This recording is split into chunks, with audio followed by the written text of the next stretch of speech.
बोली, बहू तुम इतना धीरे धीरे काम करोगी तो कैसे चलेगा? कोई जिम्मेदारी का एहसास है कि नहीं? अरे तुम्हारी ननद की शादी है, बताओ, एक बच्चे की माँ हो गई है और अभी भी इसे टोकना पड़ता है। तुम्हारी बहन की शादी होती तो तब भी ये क्या इसी तरह हाथ पर हाथ धरे बैठी रहती? चलो अब जल्दी जल्दी हाथ चलाओ। शांति बोली, मम्मी जी लगभग सारा काम हो गया है, आप इतना परेशान क्यों हो रही हैं? जितनी भी साड़ियाँ थी सब मैं फॉल लगाकर पहले ही रख चुकी हूँ और दीदी को जो सामान जाएगा वो सब पैक कर चुकी हूँ। लक्ष्मी जी बोली, बहू और वो जो महंगा वाला डिनर सेट जो तुम्हारे साथ आया था वो भी उसे दे दो। मैं तो उसी समय सोची थी कि ये सोनी को दे दूंगी, पर लगता है तुम्हारा मन नहीं है। अरे तुम्हारी शादी को तो इतने दिन हो गए, अब उसे निकाल कर क्या करोगी? शांति ने कुछ नहीं कहा, बस मुस्कुराकर हाँ में इशारा कर दी और वहां से चली गई। कमरे में बैठी शांति सोच रही थी, अभी दिन ही कितने हुए थे जब शांति बहू बनकर ससुराल आई थी। कुल मिलाकर 4 साल ही तो हुए होंगे, वो ही कैसे बीत गए पता भी नहीं चला, क्योंकि आते ही सासू माँ ने ये कहकर चाबी का गुच्छा थमा दिया कि तुम्हें तुम्हारा घर सौंप रही हूँ। पर उन्होंने ये नहीं कहा कि उनके साथ अपना विश्वास भी दे रही हूँ। फिर भी शांति सबको अपना बनाने की कोशिश में लगी रही। इधर शांति अपने कमरे में अपनी कमर सीधी कर रही थी, उधर लक्ष्मी जी की बहन नीता बोली, दीदी आपको नहीं लगता आप अपनी बहू पर कुछ ज्यादा ही हुक्म चलाती हैं? कल को अगर सोनी की सास उससे ऐसे बात करे तो आपको अच्छा लगेगा? लक्ष्मी जी बोली, मैंने ऐसा कुछ नहीं कहा। नीता जी बोली, दीदी मैं 4 साल से देख रही हूँ वो हर किसी को अपना बनाने की कोशिश में लगी रहती है। ये तो तभी संभव होगा जब आप भी उसका साथ देंगी। मैंने ऐसे कई घर देखे हैं जहाँ मनमुटाव के कारण घर बिखर जाता है। कई बार बहू की गलती होती है तो कई घरों में सास की गलती होती है। आप मेरी बहन हैं इसलिए कह रही हूँ, आगे आपकी मर्जी। सच कहा है किसी ने, जीवन तो माता पिता देते हैं परंतु भाग्य ईश्वर लिखता है। बहुत किस्मत वाली होती है वो लड़की जिसे धन संपत्ति कम मिले पर सास ससुर का भरपूर प्रेम मिले, तो उसे ससुराल में मायके की याद नहीं आती और कोई कठिनाई नहीं होती। बड़ी धूमधाम से सोनी की शादी हुई और वो विदा हुई। एक पल को शांति को चैन नहीं था, बच्चा कैसे रह रहा है वो भी नहीं देख पाती थी, बस कुछ अपनों के भरोसे रहती थी। सगे संबंधियों को विदा करके फिर से शांति अपनी पुरानी जीवन शैली में लौट गई। पति दफ्तर जाते, बेटा स्कूल जाता और वो घर और सास की जिम्मेदारी को निभाती और उम्मीद रखती है कि रोज ससुराल में भी उसे मायके जैसा ही प्यार मिलेगा। कुछ रोज बाद सोनी का वो कमरा खाली था। शांति ने उसकी साफ सफाई की। शांति ने पुरानी तस्वीरों को दीवार पर बड़े सुंदर तरीके से लगाया और उस कमरे को बेटे की पढ़ाई और खेलने के लिए तैयार कर दी और शांति की सारी चीजों को व्यवस्थित ढंग से एक अलमारी में रख दी। तभी लक्ष्मी जी आई, बोली, बेटी बेटी मेरी इस घर से गई नहीं कि तुमने इस कमरे को अपना अधिकार जमा लिया। अरे आगे चलकर सब कुछ तो तुम ही लोगों का होने वाला है, पर अभी से अधिकार जताने की क्या जरूरत है? शांति बोली, नहीं मम्मी जी, ये हमेशा दीदी का ही कमरा रहेगा। बस मैंने इसमें रोहित के खिलौने और कुछ किताबें रख दी हैं ताकि अभी से उसे आदत लगेगी अलग कमरे में पढ़ने की। लक्ष्मी जी पोते को प्यार करते हुए बोली, चलो अच्छा है, बुआ के कमरे में रहने से उसकी आदतें इसमें आएंगी। आखिर इसकी अपनी बुआ है, ये तो गद्दारी नहीं करेगा, वरना आजकल की भाभी ननद के जाते हर चीज को अपने नाम करवाना चाहती हैं। तभी तो मेरी बेटी को इस घर से इतनी जल्दी भेज दिया। शांति मुस्कुराते हुए बोली, मम्मी इन 4 सालों में मैं इस घर को और आपको अपना बनाते बनाते अब थक गई हूँ। मैं तो इस घर को ही अपना मानती हूँ। अब ऐसा क्या करूं जो आप मुझे अपना मान लें? मैं कुछ भी कर लूं, आप कभी खुश नहीं होती। इतना कहते हुए शांति की आंखें नम हो गई। लक्ष्मी जी बोली, बहू मैं ये सब तुमसे ऐसे ही नहीं कह रही हूँ, पिछले 4 साल से देख रही हूँ कि मेरे बेटे राघव ने कितना परिवर्तन आया है। पहले वो माँ बहन सबके लिए वक्त निकालता था और अब उसे तुम्हारे बताए हुए कामों से फुर्सत ही नहीं मिलती। तो और क्या कहूँ, तुमने मुझे माँ समझा ही नहीं। अगर माँ समझती तो मेरी ये तकलीफ भी समझती। शांति बोली, मम्मी जी माफ़ी चाहूँगी, पर आप माँ बनने की बात कह रही हैं। मैं तो आपको पहले दिन से माँ समझती आ रही हूँ। जब तक आप बहू को बेटी ही नहीं समझेंगी तो हमारा रिश्ता मजबूत कैसे होगा।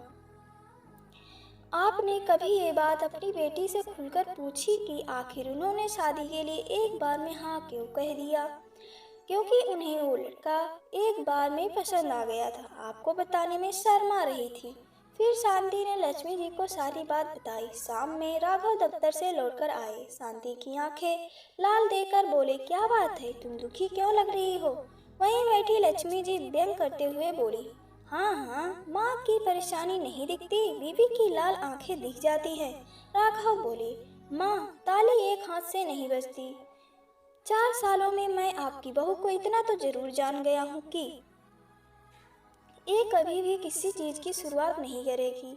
अगर आप दूसरे घरों की परेशानियों को अपने घर में नहीं देखना चाहती हैं तो थोड़ा बहुत आप दोनों को समझौता करना ही होगा, वरना आप दोनों का रिश्ता टीवी की सास बहू वाला ही रहेगा। इतना कहकर राघव चला गया। धीरे धीरे समय बीतने लगा। शांति अपनी कोशिशों में लगी रहती। जब कभी टूटने लगती तो उसकी माँ समझाती, बेटा एक अच्छे परिवार को बसाने में औरत को बहुत कुछ सहना पड़ता है, तभी तो सुखी संसार बसता है। समझती हूँ घर में कुछ लोग अभी भी तुम्हें अपना नहीं बना पाए हैं, पर मुझे विश्वास है अपनी बेटी पर कि वो पत्थर को भी मोम बनाने की क्षमता रखती है। पति और कुछ लोगों के प्यार और प्रोत्साहन से शांति की जिंदगी आगे बढ़ने लगी।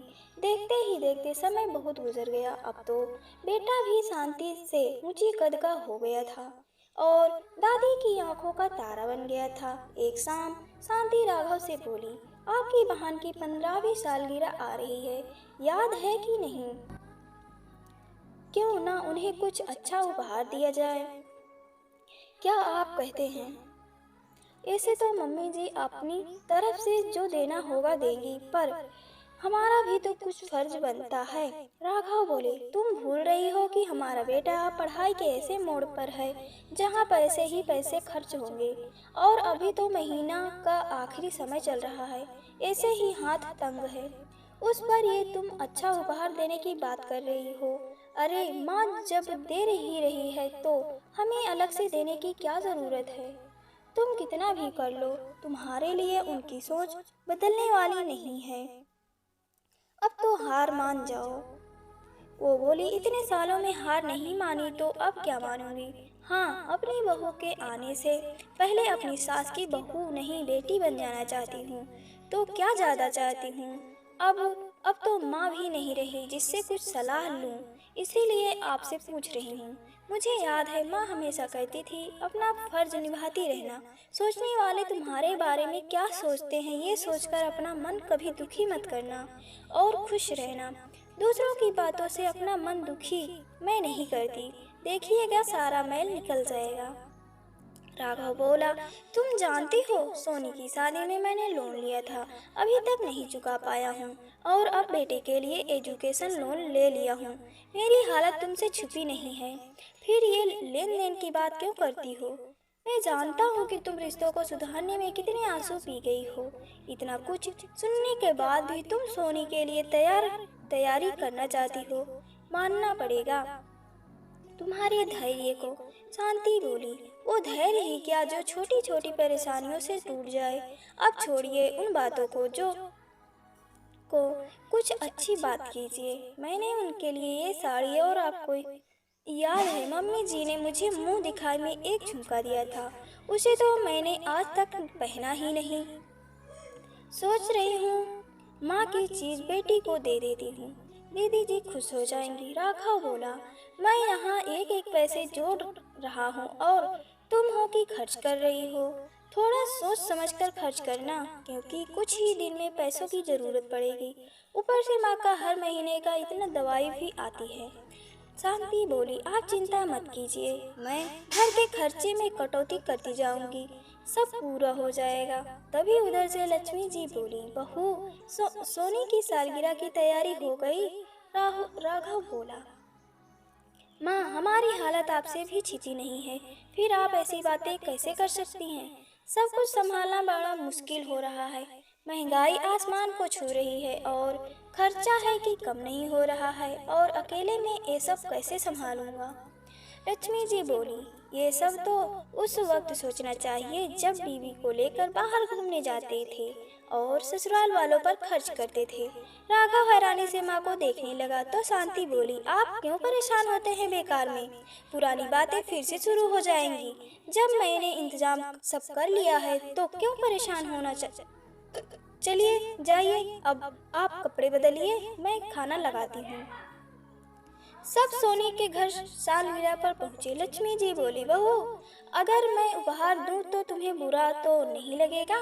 शांति हंसकर बोली, हाँ मम्मी जी, बिल्कुल, आप घर की बड़ी हैं, आपके हाथों से उपहार दिया जाएगा। इतना कहकर उसने उपहार लक्ष्मी जी को दे दिया। लक्ष्मी जी ने खोलकर देखा तो बहू बोली, बहू, ये तो वही झुमका है जो मैंने तुम्हें दिया था। चलो ठीक है, फिर यह हल्का नहीं होगा, वरना अपने मायके की चीजें अगर तुम देती तब तो मेरी इज्जत ही खराब हो जाती। और उपहार बेटी को दे दिया। सोनी ने उलट पुलट कर उपहार देखा और तंज कसते हुए बोली, भाभी, मेरे ही घर की चीजें मुझे दे रही हो? चलो ठीक है। राघव शांति की तरफ देखे। शांति बोली, क्या हुआ, आप मुझे ऐसे क्यों देख रहे हैं? राघव बोले, देख लिया, अगर अपना जिगर भी काट कर दे दोगी तब भी इन्हें खुशी नहीं मिलेगी। आखिर कब तक ये सब करती रहोगी? शांति हंसकर बोली, पुरानी किताब में पढ़ी थी, गिरकर उठने वालों की हार नहीं होती, कोशिश करने वालों की कभी हार नहीं होती। राघव पत्नी की इसी अदा पर फिदा था। हर परेशानियों को हंसते हंसते वो किनारे कर देती थी। वहीं उसकी माँ बहन इतना कुछ होते हुए भी कभी खुश नहीं होती थी, हमेशा नकारात्मक सोच के साथ जीती थी। उत्सव समाप्त होने के बाद वो सब घर लौट आए। शांति अपनी सासू जी से बोली, मम्मी जी, आज तो आप बहुत खुश होंगी।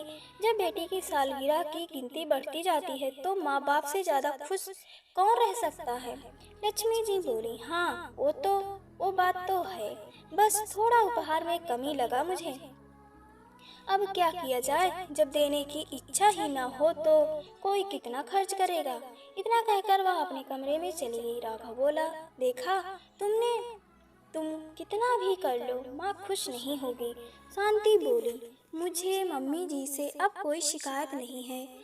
अब मैं अपने मन में ऐसे विचारों को आने ही नहीं दूंगी जिससे कि कल को मेरा मम्मी जी के साथ मेरा रिश्ता खराब हो, और जिस दिन मम्मी जी को एहसास हो जाएगा कि मैं उनके लिए क्या भावना रखती हूँ, देखिएगा आपसे ज़्यादा वो मुझे प्यार करेंगी। इतना कहकर शांति मुस्कुराने लगी। बेटे बहू की बातें लक्ष्मी जी ने सुनी तो उन्हें लगा कि शांति हमेशा इस परिवार के लिए सोचती है, फिर भी वो उसे उसके हक का प्यार नहीं दे पाई। आज और पहले भी अपनी चीजों को ननद को देते समय वो एक बार भी नहीं हिचकिचाई। क्या उनकी बेटी अगर शांति की जगह होती तो ये सब कर पाती? ये सवाल लक्ष्मी जी के दिमाग में घूमने लगी। अगले दिन राघव दफ्तर जाने लगे तो माँ के पास आकर बोले, माँ, शांति तो आपको अपना बनाते बनाते नहीं थकी, पर अब मैं थक गया हूँ। अब कम से कम दूसरों के बारे में छोड़कर अपनी बहू के बारे में सोचना शुरू कीजिए, क्योंकि कल वो भी सास बनेगी तो उसे आप क्या सिखाना चाहती हैं कि वो अपनी बहू के साथ कैसा व्यवहार रखे। उम्मीद करता हूँ आप उससे अच्छी ही सीख देंगी, क्योंकि मेरी माँ दुनिया की सबसे अच्छी माँ है।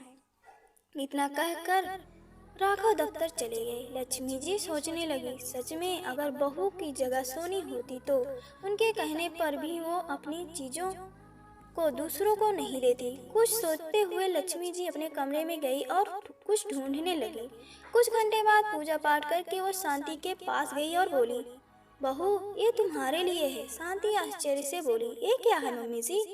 लक्ष्मी जी बोली, आज तक मैंने तुम्हें कुछ नहीं दिया और अगले महीने तुम्हारी भी तो सालगिरह आने वाली है, तो मैंने सोचा पहले ही कुछ दे देती हूँ। पता चला कहीं मेरा दिमाग मेरे दिल पर हावी न हो जाए। इतना कहकर वह हंसने लगी। शांति ने जब डब्बा खोलकर देखा तो उसमें एक बहुत ही सुंदर सा झुमका था। लक्ष्मी जी बोली, बहू, तुम कहती हो ना कि मैं बस तुम्हारी सास बनकर रह गई, माँ नहीं बन पाई। आज ये मैं तुम्हें यह देखकर कह रही हूँ कि ये झुमका तुम्हारे लिए ही बना है।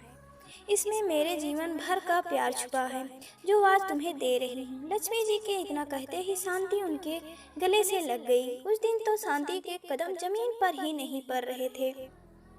शाम में जब राघव घर आए तो देखा शांति गुनगुना रही है।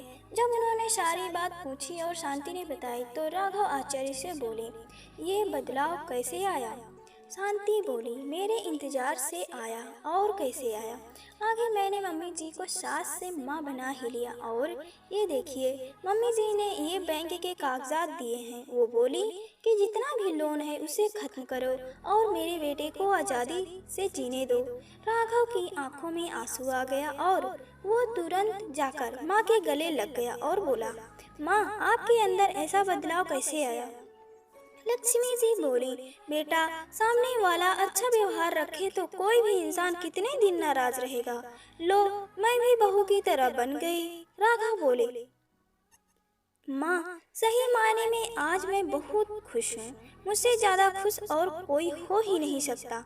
माँ की मदद से राघव ने सोनी की शादी में लोन चुकाया और बेटे को पढ़ने के लिए बाहर भेजा। वो दिन था और आज का दिन जब लक्ष्मी जी ने शांति के बारे में एक शब्द भी गलत नहीं कहा। अब वो हमेशा शांति की ढाल बनकर रहती थी। एक लड़की को ससुराल में इससे ज्यादा और क्या चाहिए? दोस्तों, हर घर में ऐसी घटना हो जरूरी नहीं है, परंतु अगर थोड़ा धैर्य रखा जाए तो रिश्ते सुधर भी सकते हैं। मानती हूँ धैर्य की कोई सीमा नहीं है, मानती हूँ धैर्य की कोई सीमा नहीं है। कई बार लड़की ससुराल वालों को अपना बनाते बनाते थक जाती है और रिश्ते टूट जाते हैं, पर ये कोशिश दो तरफा होनी चाहिए, तो रिश्ता कैसा भी हो सुधर सकता है। और मेरे प्यारे दोस्तों, कहानी आप सभी को कैसी लगी हमें कमेंट करके ज़रूर बताएं। अगर पसंद आए तो वीडियो को लाइक करें, शेयर करें और चैनल को सब्सक्राइब करें और हंसते रहें, मुस्कुराते रहें। मिलते हैं अगली कहानी में, तब तक के लिए बाय बाय। पूरी कहानी सुनने के लिए आप सभी का दिल से धन्यवाद।